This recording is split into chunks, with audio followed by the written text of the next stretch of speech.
बिस्मिल्लाहिर्रहमानिर्रहीम। अस्सलाम वालेकुम नाज़रीन। हमारे माशरे का एक अलमिया ये भी है कि वहाँ पे इस तरह के लोग पाए जाते हैं जिनको इंसान कहना भी इंसानियत की तौहीन होगी। आज की वीडियो के अंदर आपके साथ जो स्टोरी शेयर करने वाला हूँ ये हकीकत पर मबनी है और इस स्टोरी को शेयर करने का मकसद सिर्फ़ और सिर्फ यही है कि इस तरह के जो कल्प्रिट हैं, इस तरह के जो मुलजिम दरिंदे जानवर नुमा इंसान हैं, उनको कैफरे करदार तक पहुँचाया जाए। मैं बात कर रहा हूँ पाकिस्तान के एक छोटे से पंजाब के गाँव के हवाले से जिसका नाम पोशीदा रखा गया है।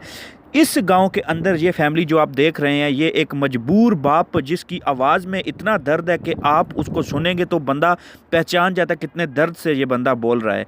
इस बंदे की बेटी जो कि 11 साल 12 साल बेटी है, जो कि एक स्कूल के अंदर दाखिल थी, वहाँ पे इसको स्कूल की तालीम तो ना मिल सकी, वहाँ पे ना ये जो पढ़ाई को कंटिन्यू करवा सके अपनी गरीबी की वजह से, फ़ीसों की वजह से और बारी जो उस तरह के अखराजात की वजह से इन्होंने अपनी बेटी को स्कूल से छुड़वा के एक मदरसे के अंदर जहाँ पे कुरान की तालीम और कुरान हिफ्ज़ करवाया जाता था वहाँ पे भेजना शुरू किया। उस मदरसे के अंदर एक ऐसे मौलाना साहब मौजूद थे जो कि एक जानवर नमा, एक दरिंदा नमा इंसान उनको कहें तो गलत ना होगा।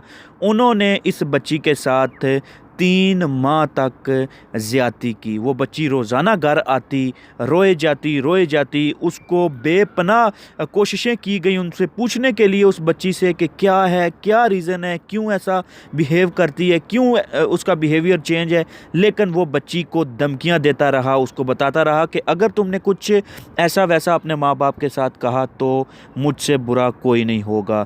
तो दोस्तों, उसके बाप ने तंग आकर अपनी बीवी से रिक्वेस्ट की, उसको बोला कि प्यार मोहब्बत से उस बेटी से कोई सच उगलवा दे कि क्या है, क्यों ऐसा बिहेव कर रही है, क्यों रोए जा रही है, क्यों उसके बिहेवियर में चेंजेस आ रही हैं। तो आखिरकार बच्ची ने हिम्मत करके बता दिया, सब सच बता दिया जो मौलाना इसके साथ करता रहा है।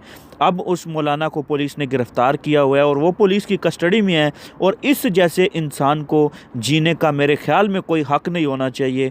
और पाकिस्तान में जो इस्लामी शरीयत के मुताबिक कानून है, उस कानून के मुताबिक उसको सज़ा दी जाए, जो कि एक सज़ा इस्लाम ने हमें बताई है कि जो बंदा ऐसे गैर शादीशुदा है उसके लिए भी सज़ा है, जो शादीशुदा है उसके लिए भी सज़ा है, और जहाँ तक के संसार कर देने की भी सज़ा मौजूद है। लेकिन हमें अफसोस के साथ ये बात भी करनी पड़ती है कि पाकिस्तान के अंदर जैसे कानून पे अमल दरामद होता है, जिस तरह का कानून हमारे यहाँ फॉलो किया जाता है, उस कानून के अंदर ज़्यादातर मुल्ज़मान, ज़्यादातर मुजरिमीन इस तरह के कामों से बचकर आज़ाद हो जाते हैं, बचकर फ़रार हो जाते हैं, जो कि एक बहुत ही बदकिस्मती की बात है हमारे मुल्क के अंदर। इस तरह के लोगों को अगर रिहाई मिले, इस तरह के लोगों को अगर कानून से फरारी का रास्ता मिले तो बहुत ही बदकिस्मती है हमारे लिए। मुझे आपकी राय इस टॉपिक पे ऊपर ज़रूर चाहिए कि इस तरह के जो दरिंदा नमा इंसान पाकिस्तान में मौजूद हैं, अभी भी मौजूद हैं। बहुत सारे लोग जो कि अपने ऊपर पर्दा डाल के, अपने ऊपर सफ़ेद पोशी का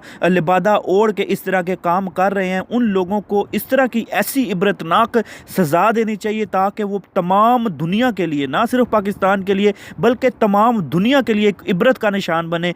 दुनिया में कहीं भी हवा की बेटी के साथ इस तरह का कोई करने का सोचे भी ना, चाहे वो मुसलमान है, चाहे वो गैर मुस्लिम है। अल्टीमेटली आखिरकार देखा जाए तो वो एक इंसान है, वो हवा की बेटी है, वो एक औरत है, वो एक बच्ची है, वो एक लड़की है। तो अपनी राय मुझे इस कमेंट बॉक्स में ज़रूर दीजिएगा कि इस तरह के लोगों के साथ किस तरह का रवैया पेश करना चाहिए और हुकूमत को क्या स्टेप लेने चाहिए ऐसे लोगों को कैफरे करदार तक पहुंचाने के लिए। वीडियो देखने का बहुत बहुत शुक्रिया। आपसे नेक्स्ट वीडियो में मुलाकात होगी, तब तक के लिए अपना बहुत सारा ख्याल रखिए। अल्लाह हाफिज़।